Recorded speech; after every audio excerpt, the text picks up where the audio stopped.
दोस्तों, स्वागत है स्टडी विद आरपीजी क्लास में। मैं हूं राजेंद्र प्रसाद गौड़। वीडियो शुरू करने से पहले हम आपसे कुछ अपनी व्यक्तिगत बातें कहना चाहते हैं। दोस्तों, कुछ निजी व्यस्तता के कारण काफ़ी समय से हमारा वीडियो नहीं आ सका। फिर भी आपका स्नेह हमारे चैनल के प्रति बना रहा, इसके लिए आपको हृदय से बहुत बहुत धन्यवाद। आज की इस वीडियो के माध्यम से हम हिंदी व्याकरण के बहुत महत्वपूर्ण पार्ट अलंकार पर हम चर्चा करेंगे। इसे हम दो पार्ट में कवर करेंगे, यानी अलंकार को हम दो पार्ट में कवर करेंगे, क्योंकि दोस्तों थोड़ा सा टेक्निकल भी पड़ता है और थोड़ा डिस्क्रिप्टिव भी पड़ता है, इसलिए हमने इसको अलंकार को दो पार्ट में हम कवर करेंगे। अलंकारों की व्याख्या आज की इस वीडियो प्रथम यानी अलंकार पार्ट 1 के अंतर्गत हम अलंकारों की व्याख्या तो दिए हैं, साथ में प्रश्नोत्तरी भी दिया गया है। तो दोस्तों हम चलते हैं, समय को न गंवाते हुए हम वीडियो को शुरू करते हैं। सबसे पहले हम जानने का प्रयास करेंगे कि अलंकार क्या होता है। तो दोस्तों, अलंकार दो शब्दों से मिलकर बना हुआ है। आप इसको नोट कर लीजिएगा। अलंकार, अलम। तो दोस्तों, अलंकार दो शब्दों से मिलकर बना हुआ है, जिसमें है अलम, अलम। आप लिख लीजिएगा दोस्तों, हमारी आवाज सुनाई पड़ रही होगी। अलम और कार। तो अलम का मतलब होता है, हाँ दोस्तों, अलम का अर्थ होता है आभूषण या सजावट। वहीं पर कार का मतलब होता है करना। अगर एक शब्द में हम इसको जानेंगे कि अलंकार का मतलब क्या होता है, तो इसका मतलब हुआ आभूषण धारण करना या सजावट करना, अपने को अलंकृत करना। दोस्तों, ये मानव प्रवृत्ति है। विशेषकर महिलाओं में अपने आप को सुंदर दिखने के लिए लोग तरह तरह के आभूषण धारण करते हैं। इससे क्या होता है, आभूषण धारण करने से उनकी सुंदरता बढ़ जाती है, उनकी सुंदरता में चार चांद लग जाता है। तो क्या काव्य में, जैसे हम हिंदी काव्य पढ़ रहे हैं, तो इसमें तो ऐसा कोई आभूषण तो ऑर्नामेंट तो होता नहीं धारण कर सके और सुंदर हो जाए। इसमें क्या होता है, काव्य में इसकी यति, गति, लय, छंद, ये तमाम ऐसे इसके ऑर्नामेंट के रूप में यानी अलंकरण के रूप में होते हैं। और इन्हीं को जब हम यानी यति, गति, लय, छंद, इन तमाम चीज़ों को व्यवस्थित एक क्रम में कर देते हैं, इससे काव्य की शोभा बढ़ जाती है। तो दोस्तों, इसी को हम कहते हैं अलंकार। यानी कहने का मतलब है, काव्य की शोभा बढ़ाने वाले धर्मों या उपकरण को हम अलंकार कहते हैं। जिस प्रकार आभूषण पहनने से व्यक्ति की सुंदरता और आकर्षण बढ़ जाता है, उसी प्रकार अलंकार भी काव्य की आभूषण है और उसके आकर्षण में वृद्धि करने वाले को ही अलंकार कहते हैं। एक बड़ी साधारण सी बात है, ये छोटी कक्षाओं में पढ़ा दी जाती है। आप चूंकि परीक्षा की तैयारी कर रहे हैं, कंपटीशन की तैयारी कर रहे हैं, इतना तो जानते ही हैं। हम समय को न गंवाते आगे बढ़ेंगे। तो अलंकार के भेद हम पढ़ते दोस्तों। जैसा कि इसमें मैंने दिखाया, अलंकार के दो भेद होते हैं, अर्थालंकार और शब्दालंकार और अर्थालंकार। तो शब्दालंकार और अर्थालंकार, इसे पहले हम जान लें।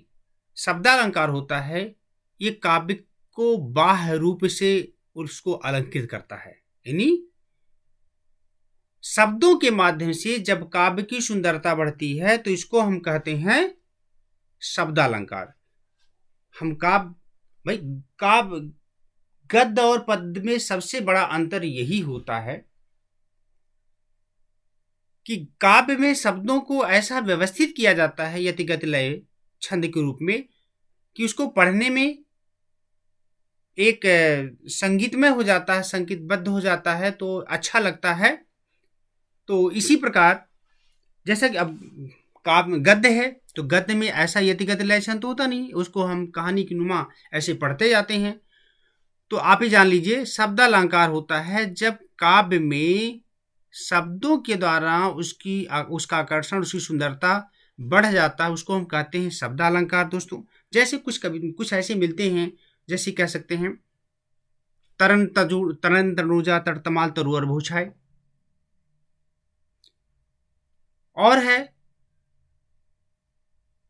चंदू की चाची ने चांदी के चम्मच से चटनी चटाई, चरण धरन चिंता कर चितवहु चारू ओर। तो दोस्तों ऐसे बहुत सारे आपको काव्य में पढ़ने को मिलते हैं, उसमें शब्दों के द्वारा काव्य की सुंदरता बढ़ जाएगी होती है। तो आप जान लीजिए ये इसको कहते हैं शब्दालंकार। बात आती है शब्दालंकार कितने प्रकार के होते हैं। देखिए शब्दालंकार खास करके मुख्यतः तो 3 ही पढ़ाई जाती हैं, लेकिन आप इसमें 5 का अध्ययन करेंगे। और जब आप किसी असिस्टेंट प्रोफेसर या कोई ऐसी उच्च स्तर की जैसे जीआईसी प्रवक्ता वगैरह हो गया, ऐसी तम उच्च स्तर की परीक्षाओं देने के लिए आपको गहराई से पढ़ना पड़ेगा। लेकिन जैसे आप टीटी की परीक्षा देने जा रहे हैं या टीजीटी वगैरह देने जा रहे हैं, ऐसे या और कोई तमाम परीक्षाएं देने जा रहे हैं जहां पर अलंकार से प्रश्न पूछा जाता है, तो मैं समझता हूँ ये 3 ही उसके लिए पर्याप्त है, जिसमें है अनुप्रास अलंकार, यमक अलंकार और श्लेष अलंकार। यानी खास करके ये 3 प्रकार के अलंकार हम शब्दालंकार के अंतर्गत पढ़ेंगे, अनुप्रास अलंकार, यमक अलंकार और श्लेष अलंकार। प्रश्न आपसे बनता है, हो सकता पूछ लिया जाए कि जैसे मान लिया 2-4 एग्जाम्पल दे दिए और उसमें पूछा जाए अनुप्रास अलंकार बताइए शब्दालंकार है तो अर्थालंकार है। तो आप ही जान लीजिए इनमें से अगर कोई भी आता है अनुप्रास अलंकार, यमक अलंकार या श्लेष अलंकार, तो आप जान लीजिएगा ये शब्दालंकार है। और इसके अलावा और भी शब्दालंकार है, जैसे कि वक्रोक्ति अलंकार, पूर्वोक्त अलंकार, इन्हीं 2 और हैं। इन्हीं कहने का मतलब है हम शब्दालंकार के अंतर्गत 5 प्रकार के अलंकार पढ़ते हैं, लेकिन मुख्यतः उनमें से 3 ही होते हैं, अनुप्रास अलंकार, यमक अलंकार और श्लेष अलंकार। और यही से बार बार परीक्षाओं में प्रश्न पूछे जाते हैं। तो उसी प्रकार से अब हम चर्चा करेंगे अर्थालंकार। हम इसकी व्याख्या अलग बाद में करेंगे और थोड़ा सा इसको व्याख्या करेंगे अर्थालंकार क्या होता है। दोस्तों ये काव्य को आंतरिक रूप से सुंदरता बढ़ाता है, यानी जो अर्थालंकार होता है ये काव्य के आंतरिक शोभा को बढ़ाता है। आंतरिक शोभा, इसमें शब्द ऐसे नहीं होते हैं कि शब्दों के माध्यम से उसकी सुंदरता बढ़ती है। बस जान लीजिए जब आप बहुत सारे ऐसी चीज किसी प्रसंग पर कविताएं सुनते हैं या गीत सुनते हैं, तो उसके अर्थ को समझ करके आप में के अंदर रोचकता आती है। तो दोस्तों जान लीजिए अर्थालंकार वहां पर होता है। जैसे कि चरण धरत चिंता करत चितवहु चारू ओर, सुवर्ण को खोजत फिरत कवि व्यभिचारी चोर। तो कहने का मतलब है जब आप इसको काव्य के पढ़ते समय जब आपको उसका अर्थ समझ करके आनंद आए, तो समझ लीजिए वह अर्थालंकार है। इसके अलावा और सारे एग्जाम्पल हैं, जैसे मखमल के झूल पड़े हाथी सा टीला। जब इस काव्य को आप पूरा पढ़ेंगे तो आपको पढ़ करके आपको हंसी आ जाएगी, आनंद आ जाएगा। तो जान लीजिए दोस्तों यहाँ पर अर्थालंकार। इसके अलावा है तुम कौन सो पाठ पढ़े हो मोहन, मन लेहूं पर देहूं छटाक नहीं। ऐसे तमाम प्रसंग आप काव्य के माध्यम से पढ़ेंगे जहां पर ये लगता है उसके अर्थ को समझ करके आनंद आता है, और दोस्तों इसी को कहते हैं अर्थालंकार। तो अब हम चर्चा करेंगे एक एक करके जो परीक्षा की दृष्टि से काफी महत्वपूर्ण है। और सबसे पहले हम चर्चा करेंगे दोस्तों अनुप्रास अलंकार। अनुप्रास अलंकार क्या होता है? तो सबसे पहले दोस्तों हम चर्चा करेंगे अनुप्रास अलंकार क्या होता है।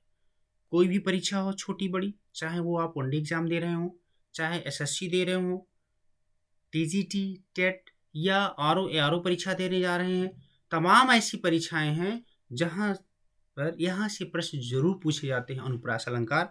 हालांकि दोस्तों यह एक कॉमन सा ये अलंकार है, लोग इसको बड़े जल्दी से समझ जाते हैं, लेकिन फिर भी इसको हमें थोड़ा-सा गहराई से समझना होगा, क्योंकि आप प्रतियोगी परीक्षा देने जा रहे हैं। एक प्रश्न से व्यक्ति सफल और असफल हो जाता है, और अगर एक प्रश्न से व्यक्ति कहीं असफल हो जाता है तो ज़िंदगी भर उसको बड़ा ही उसके मन को बहुत कचोटता है। तो हमें हर किसी को बराबर महत्व देना है। अनुप्रास अलंकार, अनुप्रास, अनुमा, ये भी दो शब्दों से मिलकर बना है दोस्तों, अनु और प्रास। अनु का मतलब होता है बार बार, अनु का मतलब होता है बार बार, और प्रास का मतलब होता है रखने से। कहने का मतलब बार बार रखने से। आखिर किसको रखने से? कहने का मतलब है जब एक ही वर्ण, वर्ण का मतलब है दोस्तों वर्ण, जैसे उसकी वर्णमाला हिंदी की होती है, का खा गा घा छोटा बड़ा सा, ऐसे जो वर्णमाला होती है, जब उसकी आवृत्ति, आवृत्ति का मतलब होता है बार बार रिपीट होता है, बार बार आता है, तो समझ लीजिए अनुप्रास अलंकार होता है। यानी कहने का मतलब है, अगर परिभाषा भी पूछी जाती है कि अनुप्रास अलंकार का मतलब क्या होता है, दोस्तों जान लीजिए। अनुप्रास अलंकार का मतलब होता है जब एक ही वर्ड की आवृत्ति या रिपीटेशन उस बार बार होता है, तो जान लीजिए आप अनुप्रास अलंकार के लक्षण हैं ये। वास्तव में अनुप्रास अलंकार जो होते हैं, इसके भी जब हम भेद पढ़ेंगे तो अनुप्रास अलंकार के भी दोस्तों 5 भेद होते हैं, और हम इन पांचों का आज तो अध्ययन नहीं करेंगे। कारण ये है कि जो आप प्रतियोगी परीक्षा देने जा रहे हो, जो टेट वगैरह इस तरह की परीक्षा देने जा रहे हो, उसमें ज़्यादातर अनुप्रास अलंकार ही पूछे जाते हैं। उसके भेद जब हायर एजुकेशन के का एग्जाम आप देने जाते हो, जैसे प्रवक्ता की परीक्षा देने जा रहे हैं, ऐसे उच्च स्तर की परीक्षा आप देने जा रहे होते, तब ये इसके भेद पूछे जाते हैं। लेकिन फिर भी थोड़ा हम इसके बारे में बता देंगे। तो 5 भेद कौन कौन से हैं, तो हम बताते हैं कि छेका अनुप्रास, छेका अनुप्रास, वृत्तानुप्रास, लाटानुप्रास, श्रुत्वानुप्रास, अंत्यानुप्रास, ये 5 प्रकार के अनुप्रास अलंकार होते हैं दोस्तों। यानी अनुप्रास अलंकार के 5 भेद होते हैं। लेकिन फिर भी थोड़ा सा हम इस पर आप नोट कर लीजिए, हम इस पर हाईलाइट करते हैं, थोड़ा सा व्याख्या इसकी करना चाहेंगे। हमने इसमें तो लिखा तो नहीं है, जैसे है छेका अनुप्रास। छेका का मतलब है दोस्तों, हमने इसमें लिखा नहीं, लेकिन दोस्तों मैं आपसे निवेदन करना चाहता हूँ, आप कॉपी पेन लेकर के बैठिए, आप नोट कर लीजिए। छेका अनुप्रास, यानी अनुप्रास के भी 5 भेद होते हैं। पहला होता है छेका अनुप्रास। छेका का मतलब होता है दोस्तों चतुर, यानी चतुर जो व्यक्ति होता है वो क्या करता है, वह चतुर व्यक्ति अपनी बातों को बड़ी ही चतुराई से, अपनी बातों को रिपीट करके अपना काम निकाल लेता है। कहने का मतलब है जब एक वर्ड एक बार रिपीट हो, तो समझ लीजिए कि ये छेका अनुप्रास होता है। जैसे आप नोट कर लीजिए, हम ऐसे बोल रहे हैं मौखिक रूप में कि रीझी रहसी रहसी हंसी हंसी उठे, तो यहां पर आप देखें रीझी मतलब एक वर्ड रीझ एक बार रिपीट हो रहा है। यानी छेका अनुप्रास में किसी वर्ड की जो आवृत्ति होती एक बार, जैसे मैंने कहा रीझ, तो रीझ और रीझी एक बार रिपीट हुआ। रहसी रहसी, तो रहसी रहसी भी रिपीट एक बार हुआ है। हंसी हंसी एक बार रिपीट हुआ है। तो आप जान लीजिए दोस्तों, जब एक वर्ड की आवृत्ति एक बार हो, तो जब समझ जाइए कि ये छेकानुप्रास है। वहीं पर होता है जस्ट इसका उल्टा वृत्तानुप्रास। वृत्त माने दोस्तों होता है गोला। कहने का तात्पर्य है जब वही कोई एक वर्ण बार बार रिपीट होता है, तो आप समझ लीजिए कि ये वृत्तानुप्रास है। कई बार जब रिपीट हो, जैसे होता है शेष महेश गणेश दिनेश सुरेश हूं आदि निरंतर गावें। देख रहे होंगे, शेष महेश गणेश, यानी बार बार एक बार स की रिपीटेशन हो रहा हो, उसका बार बार आवृत्ति हो रही है। तो कहने का मतलब वृत्तानुप्रास होता है जब एक वर्ड कई बार रिपीट हो, तो दोस्तों ये वृत्तानुप्रास होता है। और छेकानुप्रास क्या होता है? छेकानुप्रास होता है जब एक वर्ड की रिपीटेशन एक बार होता है। वहीं पर एक और बड़ा महत्वपूर्ण है अनुप्रास के जो भेद होते हैं, वो ये है कि लाटानुप्रास। लाटानुप्रास क्या होता है दोस्तों? बस इतना अंतर आप जान लीजिए, जब एक वाक्य कई बार रिपीट हो, जब एक वाक्य यहाँ अभी आपने पढ़ा है एक वर्ण एक बार रिपीट हो, एक वर्ण कई बार रिपीट हो, तो एक बार रिपीट होने पर छः का अनुप्रास, कई बार रिपीट हो तो वृत्तानुप्रास, वहीं लाटानुप्रास होता है दोस्तों जब एक पूरा वाक्य ही कई बार बार रिपीट हो तो आप जान लीजिए लाटानुप्रास होगा। जैसे उदाहरण में आप पढ़ेंगे कि एक प्रसंग आता है जब श्री कृष्ण ने गोपियों के लिए उद्धव के माध्यम से अपना संदेश भेजा है, चिट्ठी भेजी है, तो उस उद्धव को गोपियां घेर लेती हैं और वो पर्सनली बात करती कहती हमको लिखो कहाँ, हमको लिखो कहाँ, हमको लिखो कहाँ। इसी तरीके से और भी है, जैसे कि जे नर माया बस नहीं तिनहि राम आधार, जे नर माया बस नहीं तिनहि राम आधार। आप देख रहे हैं ये पूरा का पूरा वाक्य ही रिपीट हो रहा है। तो दोस्तों जब पूरा के पूरा वाक्य ही रिपीट हो तो आप ये जान लीजिए ये लाटा अनुप्रास है। हम अगले वीडियो में कोशिश करेंगे अनुप्रास के जो और भेद हैं इसको और भी हम विस्तृत रूप से इसको अलग से करेंगे, लेकिन आज के इस वीडियो को हम संक्षिप्त बनाना चाहते हैं। इसके अलावा दोस्तों हमने कई सारे एग्जाम्पल्स जैसे तरन तनुजा तट तमाल तरुवर बहुछाए, आप देख रहे हैं किसका रिपीटेशन हो रहा त यानी बार बार कौन सा वर्ड आ रहा तो जैसे देखेंगे तरन तनुजा तट तमाल तरुवर, तो यानी बार बार आ रहा है तो जान लीजिए अनुप्रास अलंकार। हमने पहले बताया है जब एक ही वर्ड की आवृत्ति बार बार हो तो समझ जाइए दोस्तों अनुप्रास अलंकार है। उसी तरीके से देख रहे हैं मुदित महीपति मंदिर आए, ये देखिए माँ और सेवक सचिव सुमंत बुलाए, तो सा का रिपीटेशन हो रहा है, इसकी आवृत्ति इस वर्ड की हो रही है। तो आप निश्चित रूप से जान लीजिए यह अनुप्रास अलंकार है। फिर देख रहे हैं रीझी रहसी रहसी हंसी हंसी उठें, अभी मैंने इसकी व्याख्या पहले कर दी, 6 का अनुप्रास है। और सांसें भरी आंसू भरी कहत दई दई, तो दई दई ये भी रिपीट हो रहा है।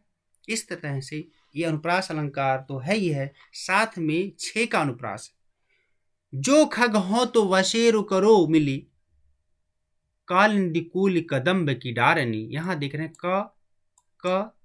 क इसका बार बार रिपीटेशन हो रहा है। तो हम उम्मीद करते हैं कि आपको ये समझ गए होंगे कि अनुप्रास अलंकार क्या है। इसके अलावा हमने और सारी एग्जाम्पल दिया, भुज भुज गेस की वैसंगनी भुजंगनी सी, खेती खेती खाते देह दारुण दलन के। तो आप देख रहे ख ख ख द, तो मुझे उम्मीद है दोस्तों आप अनुप्रास अलंकार क्या होता है ये तमाम उदाहरणों के माध्यम से आप समझ गए होंगे। और देखिए चौरचंद्र की चंचल किरणें खेल रही हैं जल थल में, ये बार बार परीक्षाओं में पूछे जाते हैं। छोरटी है गोरटी या छोरटी अहीर है, तो यहाँ पर टा अंतिम अक्षर देखिए ट। तो जब आप अनुप्रास अलंकार की और व्याख्या पढ़ेंगे तो आप उसके जो 5 ही भेद होते हैं अनुप्रास अलंकार के, हम उसको पढ़ेंगे दोस्तों। हम अगले अलंकार का अध्ययन करेंगे और दूसरा अलंकार है दोस्तों यमक अलंकार। दोस्तों कोई भी परीक्षा होती है उसमें अगर हिंदी व्याकरण से और खासकर अलंकार से अगर परीक्षा पूछी जाती है तो खास करके यमक अलंकार से जरूर प्रश्न पूछा जाता है। श्लेष और यमक, श्लेष की चर्चा हम आगे करेंगे, लेकिन आप जान लीजिए श्लेष और यमक बहुत ही माइनर डिफरेंस है, बहुत ही मामूली सा अंतर है, इसलिए यहाँ पर लोग चकमा खा जाते हैं और प्रश्न आपके उत्तर आपके गलत हो जाते हैं। आप तो जानते हैं हम सही करके आए हैं, लेकिन आप इसको समझ करके ही इस पर उत्तर लगाएं, इस पर टिक करें। तो पहले आप पहले आप समझिए कि यमक अलंकार होता क्या है। यमक का मतलब होता है, यहां समझिए एक शब्द का भिन्न अर्थ है, यानी जब एक शब्द उसकी भिन्न अर्थ हो और एक से अधिक बार प्रयोग हो। कहने का मतलब जब एक शब्द एक से अधिक बार आए और एक शब्द का भिन्न मतलब अलग अलग अर्थ निकले, अलग अलग अर्थ निकले, तो आप ये जान लीजिए कोई यमक अलंकार है। जब एक ही शब्द, इसको सरल शब्दों में लिखा है कि जब एक ही शब्द दो या दो से अधिक बार आए और उसका अर्थ भिन्न भिन्न यानी अलग हो जाए, भिन्न हो जाए, उसको कहते हैं यमक अलंकार। दोस्तों आप तमाम यूट्यूब चैनल से देख रहे होंगे, उसमें बहुत सारे ऐसे कंटेंट आपको मिलेंगे, लेकिन बात होती है हमें किसकी भाषा समझ में आती है, कौन हमें अच्छी तरीके से समझा लेता है। तो जो अच्छी तरीके से आपको समझा ले वही आपको सफलता दिलवाता है। दोस्तों हमने पूरी कोशिश किया है पूरी तरह से आपको समझाने के लिए, और मैं आपसे वादा करता हूँ अगर आप इसको अच्छी तरीके से आप समझ लेते हैं तो यहाँ से आपके प्रश्न गलत होने की बिल्कुल चांसेस नहीं हैं। और हाँ दोस्तों, एक निवेदन आपसे यह भी मेरा है कि आप अगर हमारे चैनल पर नए हो तो प्लीज़ सब्सक्राइब करना ना भूलें और साथ ही बेल आइकन को ही दबा दें, जिससे हमारी जो भी वीडियो आगे आने वाली होती है विभिन्न विषयों से संबंधित, जैसे जीके है, इकोलॉजी है, साइंस है, हिस्ट्री है, आपका नागरिक शास्त्र, संविधान है, ऐसे तमाम विषयों से संबंधित हमारे वीडियो आप हमारे लिस्ट में आपको देखने को मिलेंगे। तो साथ ही साथ हो सके दोस्तों इसको शेयर भी कर दीजिए, हो सकता है आपके दोस्त कोई और तैयारी कर रहे हों, उससे इनको लाभ मिल जाए, तो ये आप समझिए उनके साथ आप परोपकार कर रहे हैं। कहने के बाद यमक अलंकार वो होता है जब एक ही शब्द कई बार आए और उसका अर्थ हर बार भिन्न भिन्न हो जाए, तो समझ जाओ कि वह यमक अलंकार है। तो अब देख रहे हैं कनक, ये बड़ा ही पॉपुलर है, बार बार आपकी परीक्षा में पूछा जाता है। कनक कनक देख रहे हैं, कनक और कनक हमने क्या कहा, एक शब्द कई बार प्रयोग, तो एक बार दो बार, और क्या कर रहा है उसका अर्थ भिन्न भिन्न हो। तो कनक कनक ते 100 गुनी मादकता अधिकाय, या खाए बौरा जग या पाए बौरा, ये बड़ा ही कॉमन चीज है। तो कनक, एक कनक का मतलब दोस्तों होता है धतूरा, यानी कहने का मतलब है अगर व्यक्ति धतूरा खा ले तो भी पागल हो जाएगा। और कनक का मतलब सोना होता है यहाँ पर, कि अगर वह अचानक ढेर सारी सोना कहीं पर पा जाए तो खुशी से वो व्यक्ति उसके मद में आकर के पागल हो जाएगा। तो मेरे यहाँ बताने का मतलब यहाँ पर यह है कि यमक अलंकार जो से संबंधित जो आपके पेपर में आपके प्रश्न में पूछे जाते हैं, आप कैसे उसमें विभिन्नता लाएंगे, कैसे आपको समझेंगे कि आखिर इसमें कौन सा अलंकार छिपा हुआ है। तो हमने बता दिया यमक अलंकार होता है जब एक ही शब्द कई बार आए और हर बार उसके अर्थ अलग अलग निकले दोस्तों, तो जान लीजिए कि वह यमक अलंकार है। इससे बढ़िया उदाहरण और आपको क्या मिलेगा, जैसे है कनक कनक, कनक एक माने सोना होता है, एक कनक का मतलब होता है धतूरा, धतूरा एक ऐसी जड़ी बूटी है जिसको खाने से व्यक्ति पागल हो जाता है। तो मैं उम्मीद करता हूँ समझ गए होंगे। वहीं पर दूसरा एग्जाम्पल मैंने दिया है, ये 3 बेर खाती थी 3 बेर खाती है। अब यहाँ देख रहे हैं 3 बेर का मतलब 3 टाइम्स, अंग्रेजी में इसको कन्वर्ट करेंगे, 3 बेर का मतलब यहाँ पर 3 बार खा, ये 3 बेर खाती थी। अब यहाँ देखिए 3 बेर, अब यहाँ बेर का मतलब होता है जो एक बेर का फल होता है यहाँ पर, यानी एक बेर ये है और एक बेर ये है। एक बेर का मतलब होता है नंबर, नंबर का मतलब होता है 1 2 3, एक बार दो बार तीन बार। और यहीं पर जो बेर शब्द है ये एक फल से, इस बेर का मतलब एक फल से लगाया गया है कि 3 बेर खाती है। कौन सा फल? बेर का फल 3 बार। तो इसके भी अलग अर्थ हो जाते हैं। वहीं पर देखिए, माला फेरत जुग भया फिरा न मन का फेर, कर का मन का डार दे मन का फेर। अब आप देख रहे होंगे ये कई बार भी परीक्षा में पूछे गए हैं, आरओ में पूछे गए हैं, वनडे एग्जाम, चाहे रेलवे, एसएससी, एनटीपीसी, तमाम परीक्षाओं में हिंदी व्याकरण से संबंधित प्रश्न पूछे जाते हैं। खास करके जो इंग्लिश मीडियम के बच्चे होते हैं उनका हिंदी पर ज़्यादा कमांड नहीं बन पाया होता है, तो वो जब अचानक पढ़ते हैं तो वो बड़ा कंफ्यूज सा हो जाते हैं। तो आप बड़े ही इत्मीनान के साथ मैं इसको बता रहा हूँ दोस्तों, बड़े ही प्यार और मोहब्बत से आप इसको समझिएगा। आपका सम्मान, आपका प्यार हमारे लिए बहुत बड़ी एक प्रेरणा का काम, हमारे लिए बड़ी ऊर्जा का काम करेगा दोस्तों। और मैं इसी प्रेरणा से प्रेरित होकर के हम अच्छे से अच्छी वीडियो लाने का प्रयास करेंगे। कर का मन का डार दे। कर माने हाथ, मन का मतलब होता है दोस्तों, जो एक आप देखे होंगे लोग माला फेरते हैं और जो भी अपने मन में किसी ईश्वर को याद करते हैं और काउंटिंग करते हैं, तो कर का माने होता है हाथ का माला। जो लोग जपते हैं ईश्वर को याद करते हुए और माला डुलाते रहते हैं, तो यहाँ पर हुआ कर का मन का, यानी कर माने हाथ और मन का माने माला। जब इस पर कबीरदास जी ने व्यंग किया हुआ है कि माला फेरत जुग भया फिरा न मन का फेर, कहने का मतलब हम चाहे जितनी बार मन का यानी माला डुलाते रहें, ईश्वर को याद करते रहें, लेकिन जब तक आप अपने मन से पवित्र नहीं होंगे तब तक आपका भला ईश्वर नहीं करेगा। तो हमें कोई जरूरी नहीं है हम जो पूजा पाठ करते हैं उसमें दिखावटी करें। हम प्रेम से अगर ईश्वर को याद करते हैं तो ईश्वर हमारी बातों को सुनता है, ऐसी बात नहीं है। तो यहाँ पर हम उसकी व्याख्या नहीं बता रहे दोस्तों, हमने समझाने का प्रयास किया है कि कर का मन का ऐसा माला रूपी जो हाथ से लोग डुलाते हैं, माला जो डुला कर ईश्वर को याद करते हैं, यहाँ पर मतलब हुआ मन का। डार दे माने छोड़ दे, और मन का फेर। और उन्होंने क्या कहा यहाँ पर, उन्होंने कहा एक मन का मतलब होता है आप मन के अनुसार आप मन से काम करिए। यहाँ पर हुआ मन। तो इस तरह से हम अगले पर चलते हैं दोस्तों, अगला अलंकार का अध्ययन करेंगे। तीसरा जो बहुत ही महत्वपूर्ण अलंकार है दोस्तों, वो है श्लेष अलंकार। जो हम तो इस उम्मीद करते हैं कि चाहे जो भी परीक्षा हो तो उस परीक्षा में श्लेष अलंकार से प्रश्न जरूर पूछे जाते हैं, इसलिए आप इसको बड़े सावधानी से समझने का प्रयास करिए। श्लेष माने होता है दोस्तों चिपका हुआ। श्लेष माने चिपका हुआ। आखिर क्या चिपका हुआ? चिपका का मतलब होता है, आगे हमने समझाने का प्रयास किया है, जहां एक शब्द एक ही बार, अभी यमक में मैंने पढ़ा एक शब्द कई बार, लेकिन यहाँ पर क्या है, एक शब्द एक ही बार प्रयुक्त हो पर संदर्भ से भिन्न अर्थ दे।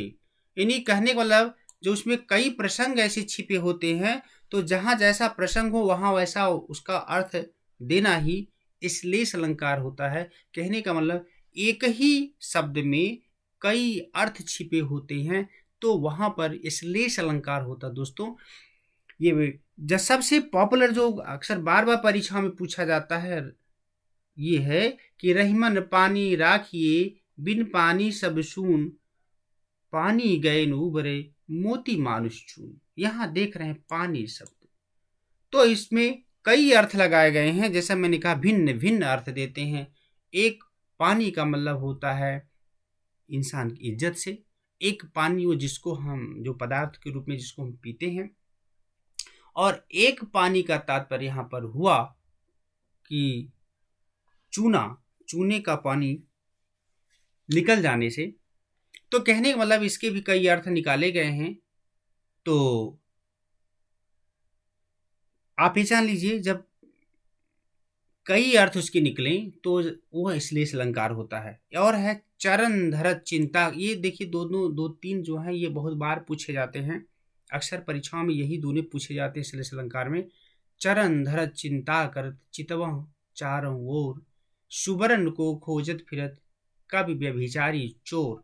यहाँ पर दोस्तों देख रहे हैं चरण के कई अर्थ लगाए। चरण धरत चिंता करत चितवत चारी ओर। यहाँ पर सुवर्ण के भी कई अर्थ लगाए गए हैं दोस्तों, हम अभी व्याख्या करते हैं किसकी स्वरूप में करे गए हैं आप देखेंगे। तो चरण का मतलब ये हुआ, एक तो चरण माने पैर हो गया दोस्तों, और दूसरा अर्थ होता है चरण होता है जो छंद की जो पंक्तियां होती हैं, लाइनें होती हैं, उसको चरण कहा जाता है। जैसा कि इसमें देख रहे हैं दोहे में 4 चरण होते हैं, चौपाई में 4 चरण होते हैं। तो यहाँ पर 2 अर्थ चरण के लगाए गए हैं, और मैं तो कहता हूँ यहाँ पर 3 अर्थ लगाए गए हैं। जैसा कि आप देख रहे होंगे कि कवि व्यभिचारी और चोर, यहाँ पर स्पष्ट हो जाता है 3 अर्थ। कवि व्यभिचारी और चोर, यानी 3 के अर्थ में यहाँ पर प्रयोग किया गया है। तो बड़ा ही रोचक शब्द है ये। जैसे चरण धरत चिंता करते, जब एक तो चोर के अर्थ में हुआ, जब चोर किसी के घर में प्रवेश करता है तो वो बहुत ही दबे पांव से कदम रखता है और इधर उधर ये देखता है कि कहीं कोई जाग तो नहीं रहा है। तो चरण धरत चिंता करत, और साथ ही क्या होता है, चितवत चारों चारों ओर देखता है। और साथ में क्या करता है, सुवर्ण माने यहाँ पर सोना, गोल्ड। सुवर्ण को खोजत, फिर उसको क्या चाहिए, चोर को क्या चाहिए, उसको खजाना चाहिए, उसको माल चाहिए। वो माल इधर खजाना इधर ढूंढता कि कहाँ, और दूसरी तरफ होता है इधर वो देखता रहता है कि कोई जग तो नहीं रहा, कोई मुझे देख तो नहीं रहा। तो सुवर्ण को खोजत फिरत। और दूसरा अर्थ हुआ कवि। कवि भी जब छंद लिखता है तो वह अपने चित्त को इधर उधर दौड़ाता है कि उसमें से अच्छे शब्दों को ढूंढता है और फिर उन शब्दों को संजो करके काव्य लिखता है। एक होता है व्यभिचारी। तो इस तरह से इसके श्लेष अलंकार का मतलब हुआ जब उसके कई अर्थ निकलते हैं एक ही शब्द के, तो समझ लीजिए कि उसमें उसको वो श्लेष अलंकार होता। और देख रहे हैं, मंगन को देख पट देत बार बार हैं। अब यहां देख रहे हैं पट, पट के 2 अर्थ लगाए गए हैं। मंगन माने होता है मंगता, यानी जो भिखारी होता है। तो इसमें इसके लिए 2 अर्थ लगाए गए हैं। जब भिखारी मंगन को देख, यानी जब भिखारी को लोग देखते हैं तो उनके अंदर 2 भाव आते हैं। लोगों के अंदर किसी किसी के मन में एक भाव, किसी के मन में तो 2 भाव कौन आते हैं। कुछ लोग ऐसे होते हैं तो सोचते अरे भिखारी पर दया आ गई, उसको कुछ लाओ, कुछ देते हैं। पट, पट माने यहाँ पर वस्त्र, तो सोचते लाओ इसको कुछ वस्त्र दे दें। तो मंगन को देखी पट देत बार बार हैं, बार बार वस्त्र उसको देना चाहते हैं। और दूसरा है पट का मतलब किवाड़ होता है, किवाड़ यानी विंडो जिसको कहते हैं। तो विंडो के अर्थ में सॉरी दरवाजा के अर्थ में लगा लीजिए, या आप खिड़की लगा लीजिए। तो कुछ लोग भिखारी को देखते अरे भिखारी आ जाएगा, तुरंत फट से अपना दरवाजा बंद कर लेते हैं। तो यहाँ पर पट के 2 अर्थ लगाए गए हैं। एक ही है जो रहीम गति दीप की कुल कपूत गति सोए, बड़े उजियारे करे बढ़े अंधेरा होए। तो यहाँ पर कुल के भी कई अर्थ लगाए गए हैं। तो दोस्तों हम उम्मीद करते हैं कि जो अभी हमने 3 प्रकार के अलंकार की बात की है, इसलिए अनुप्रास, यमक और श्लेष, यहाँ से परीक्षा में जरूर प्रश्न पूछे जाते हैं। और मैं उम्मीद करता हूँ कि आपको ये तीनों समझ गए होंगे। आप नोट कर लीजिएगा, स्क्रीनशॉट ले लीजिएगा। तो हमने आपसे वादा किया था कि हम तो व्याख्या इसकी किए हुए हैं और साथ ही साथ हमने कुछ प्रश्नोत्तरी भी इसमें कंपोज किए हैं। और आप इसका अध्ययन करें, आपको अनुमान लगेगा आखिर हम कितना समझें। तो हम अगले प्रश्नोत्तरी की तरफ आगे बढ़ते हैं। तो दोस्तों ये होगा कि आप अपने आप को चेक करें कि हमने कितना समझा। लिखा है अर्थालंकार आपने कितना सीखा, खुद चेक करें। इनमें से कौन शब्दा अलंकार के उदाहरण हैं।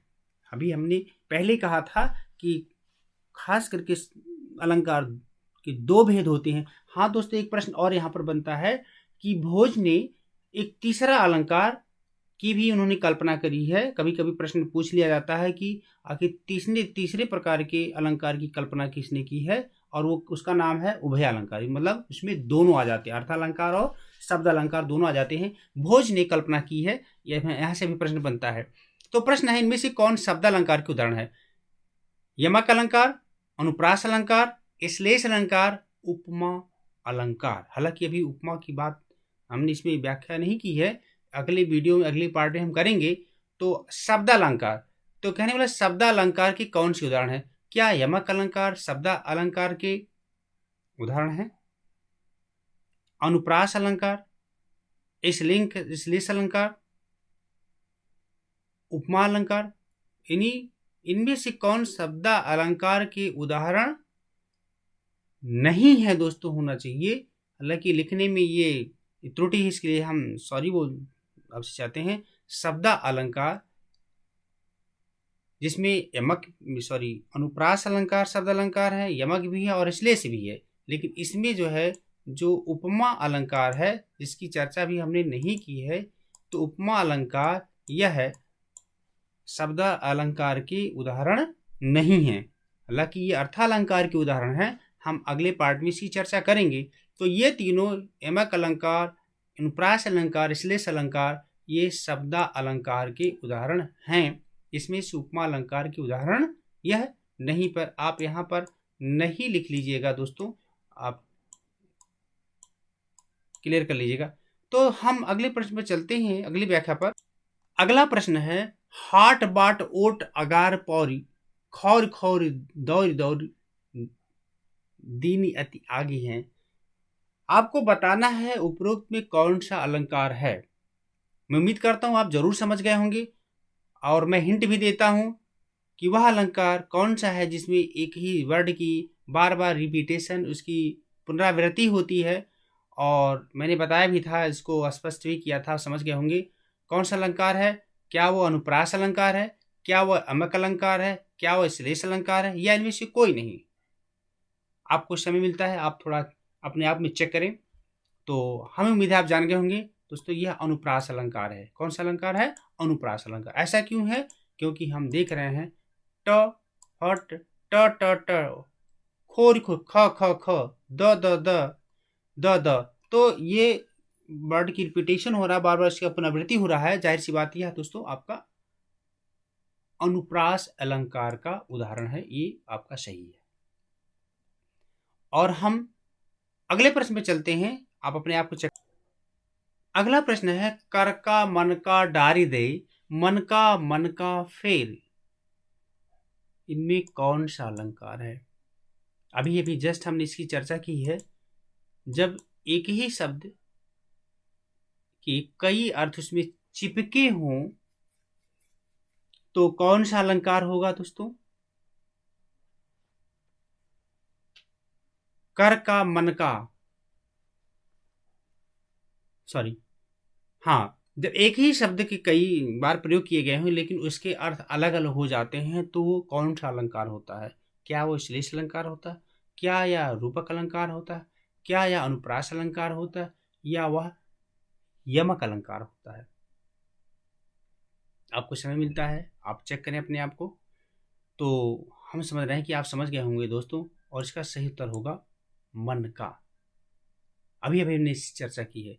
मन का मतलब एक माला होता है, एक मन का मतलब माइंड, जिसको कहते हैं अपने मन का। तो उम्मीद है आप समझ गए होंगे, और हम अगले प्रश्न पे चलते हैं। प्रश्न है, जे नर माया बस नहीं तिनहि राम आधार, जे नर माया बस नहीं तिनहि राम आधार। क्या ये लाटानुप्रास है, क्या ये छेकानुप्रास है, क्या यह यमक अलंकार है, क्या यह रूपक अलंकार है? आपको समय मिलता है, आप अपने आप को चेक करें। मुझे उम्मीद है आप समझ गए होंगे दोस्तों। यहां पर आप देख रहे हैं राम आधार जे नर माया, तो आप समझ गए होंगे मुझे उम्मीद है, और इसका सही उत्तर होगा लाटानुप्रास। लाटानुप्रास क्या होता है दोस्तों? मैंने बताया था, जब एक पूरा वाक्य यानी पूरा रिपीट हो जाए, एक से कई वर्ड उसके रिपीट हो जाते हैं, तो वो लाटानुप्रास होता है। तो हम अगले प्रश्न पर चलते हैं, और अगला प्रश्न है जो आपको चेक करने का चांस मिलता है, ऐसा कौन सा अलंकार है जिसे चिपका हुआ अलंकार कहते? चिपका, अभी मैंने इसकी चर्चा की है, हमें उम्मीद है कि आप समझ गए होंगे। चिपका का मतलब है दोस्तों श्लेषी, कहने मतलब वो चिपका हो, बड़ा चिपचिपा है इसमें, तो उसका है सही शब्द है श्लेष। तो उम्मीद है आप समझ गए होंगे। इस प्रश्न का सही उत्तर होगा श्लेष अलंकार। एक ऐसा अलंकार होता है जिसमें एक शब्द के कई अर्थ उसमें छिपे होते, उसमें चिपके होते हैं, इसलिए इसको कहते हैं श्लेष अलंकार। और दोस्तों हम अगले प्रश्न पर चलते हैं जो आपको चेक करने का अवसर मिलता है, और आज की इस वीडियो का अंतिम प्रश्न है, और हम आपसे यह वादा करते हैं कि अगले वीडियो में हमारा जो हमारे अलंकार के भेद हैं, जो अर्थालंकार के तमाम भेद हैं, जैसे उपमा है, रूपक है और अतिशयोक्ति है, मानवीकरण अलंकार है, तमाम ऐसे उदाहरण जो अलंकार के अन्य यानी अर्थालंकार के तमाम ऐसे भेद हुए, हम अगले वीडियो में इसको लेकर के आएंगे। चलिए हम शुरू करते हैं। और उदाहरण है, चरण धरत चिंता करहु चितवत चारि ओर। इसमें कौन सा अलंकार छुपा हुआ है? अगली पंक्ति होगी, सुवर्ण को खोजत फिरत कवि व्यभिचारी चोर। और हम हिंट देते हैं कि जब एक शब्द के कई अर्थ लगाए गए होते हैं, उसमें कई अर्थ चिपके होते हैं, तो कौन सा अलंकार होता है? क्या वह उपमा अलंकार होता है? क्या वह यमक अलंकार होता है? क्या वह श्लेष अलंकार होता है? क्या वो अनुप्रास अलंकार होता है? तो हमें उम्मीद है आप समझ गए होंगे दोस्तों। और इसका सही उत्तर होगा श्लेष अलंकार होगा, क्योंकि यहाँ पर है कि एक शब्द के कई अर्थ है। जैसे मैंने कहा चरण धरत चिन्ह, चरण के दो अर्थ, एक चरण का मतलब पैर हुआ, एक चरण का मतलब जो कवि जो है कविता की जो छंद की जो पंक्तियाँ होता है चरण कहते हैं। तो दोस्तों हमें उम्मीद है कि आप इसको ज़रूर समझ लिए होंगे, इसको बार बार देखते रहिएगा। Thanks for watching. जय हिंद, जय भारत।